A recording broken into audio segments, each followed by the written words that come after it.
चलो भाई, तो अभी देखिए आज काका नहीं है। आज काका नहीं है तो उसके बाद में अभी सब काम मेरे पे आ गया है। काका क्योंकि गए हैं बताने के लिए हॉस्पिटल में, उसका कंधा दर्द कर रहा था काका का, इसलिए इधर देखिए हमारे शक्करपारा बन के रेडी है। इधर एज यूजुअल देखिए हमारा मीठा चेवड़ा है, ये चने की दाल है, ये मूंग है मसाला वाले। तो चलो मिलते हैं बाद में, अभी थोड़ा काम करते हैं। ये पेंडा भी बनाना है तो मावा निकाल लिया है। चलो पेंडा बनाने के बाद शोरूम में भी जाने का है, सब माल सामान देने के लिए। तो आज धीरे धीरे चल रहा है, तो देखिए शोरूम में थोड़ा मंजर बता देता हूँ, बाद में मिलते हैं। असू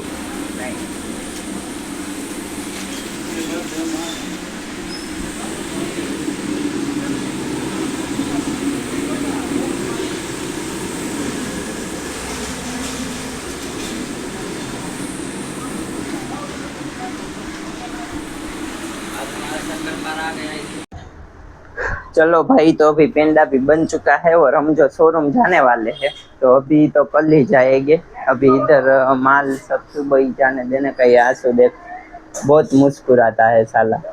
आज तो इधर ही है काम कराने के लिए।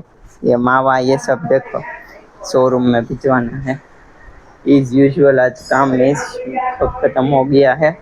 अभी ये पेंडा ये सब शोरूम में लेकर जाने वाला है। कल हमने जो माल मंगाया है वो आ जाएगा कल सुबह ही, फिर आपको बताते हैं।